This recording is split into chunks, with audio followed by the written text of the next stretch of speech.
नियंत्रण रेखा पर भारत और चीन के बीच लेटेस्ट झड़प के साथ दोनों सेनाओं के बीच बातचीत आज दूसरे दिन भी हो रही है। त्रिशूल में सुबह 10 बजे से ब्रिगेड कमांड लेवल की बातचीत हो रही है। दरअसल इस वक्त चीन बैकफुट पर आता हुआ दिखाई दे रहा है। उसका आरोप है कि भारत ने हुनान,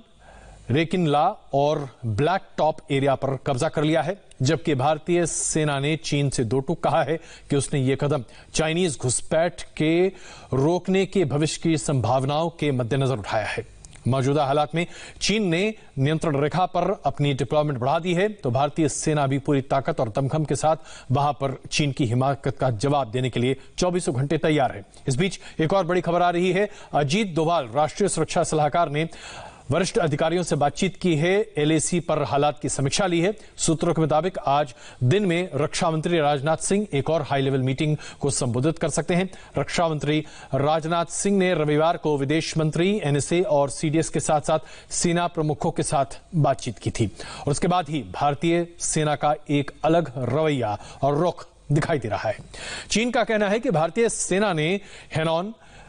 रेकिनला और ब्लैक टॉप जैसे इलाकों पर अपना कब्जा जमा लिया है। वहीं भारतीय सेना का कहना है कि इन इलाकों पर प्रिवेंटिव एक्शन के तहत डिप्लॉयमेंट किया गया है। चीन ने अपना डिप्लॉयमेंट बढ़ा दिया है, जिसे देखते हुए भारतीय फौज ने भी अपनी संख्या, बल को बढ़ा दिया है। हमारे संवाददाता देवेंद्र पराशर और मनीष इस वक्त हमारे साथ मौजूद हैं। देवेंद्र, एनएसए की बातचीत वरिष्ठ अधिकारियों के साथ, क्या माना जाए कि रविवार से लेकर आज के बीच भारतीय पक्ष ने बहुत कुछ अपने रवैये में तब्दीली कर दी है, और क्या इसे हम एक बड़ी रणनीति का हिस्सा देख सकते हैं?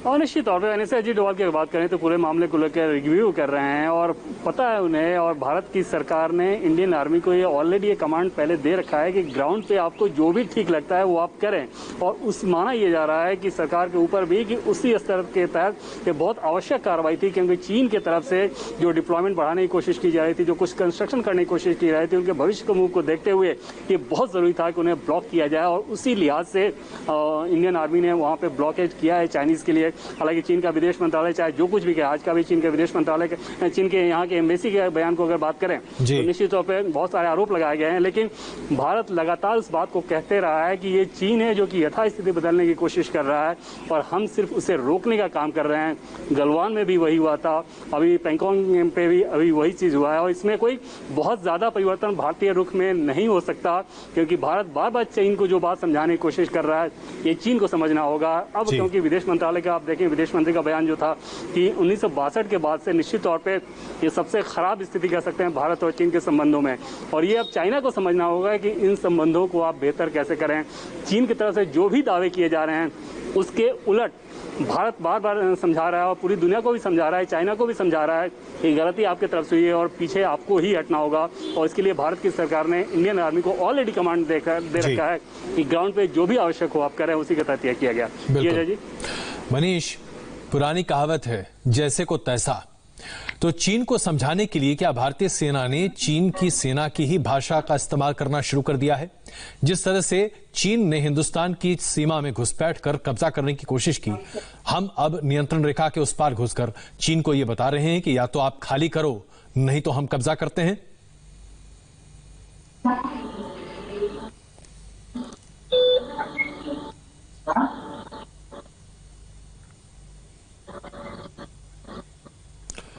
मनीष, आप हमारी आवाज सुन पा रहे हैं?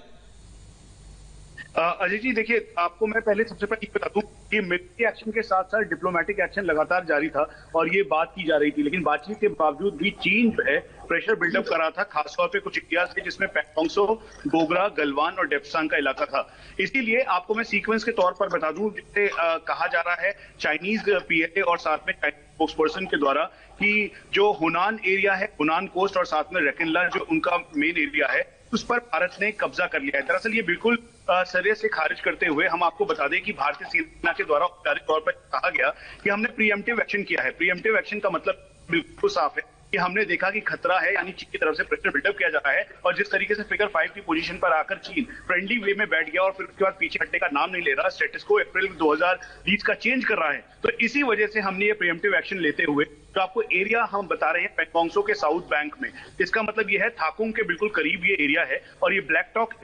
टॉप एरिया यानी ब्लैक हेलमेट जोन कहते हैं। दरअसल ये हाई रिज है और इसी के ऊपर भारतीय सेना ने अपनी पोजीशन ली है। उसके साथ साथ आपको पूरा एरिया समझाते हैं हम आपको। अजय जी, जो जांगला के आसपास का एरिया है वहां पर भी जब ये 29 और 30 तारीख को चाइनीज पीएलए ने लगातार प्रेशर बिल्डअप करने की कोशिश की, उसके बाद ये अग्रेसिव उनकी 342 जो मोटर ब्रिगेड है वो आगे की तरफ आई, साथ में उनके और जो जवान है वो चाइनीज पीएलए ने डिप्लॉयमेंट बढ़ाया। तो उसके तुरंत बाद ही भारतीय सेना ने जो फीचर्स हैं, टॉप नॉच फीचर्स हैं, आपको इससे एग्जांपल के तौर पे अगर मैं समझाऊंगी, चांग चेंगमो के स्पर पर यानी जो पेंगोंगसो के फिंगर 4 और फिंगर 5 की पोजीशन पे जो पहाड़ियां हैं उस पे जिस तरीके से चीन ने कब्जा किया था और उसे फिर उसके स्टेटस को चेंज करने की कोशिश की थी, ठीक उसी के आधार पर भारतीय सेना ने लाइन ऑफ एक्चुअल कंट्रोल के बेहद करीब जाकर जो स्पर्स थे और जो हाई रिजेस थे उनके ऊपर जाके डोमिनेटिंग फीचर को अपने कंट्रोल में किया। उसकी वजह ये थी कि चाइनीज पीएलए के ऊपर विश्वास करना बिल्कुल ही ठीक नहीं है। और डोमिनेटिंग फीचर पर अगर कब्जा ना किया जाए तो फिर आप दुश्मन का मुंहतोड़ जवाब नहीं दे सकते। मनीष, यही सबसे बड़ी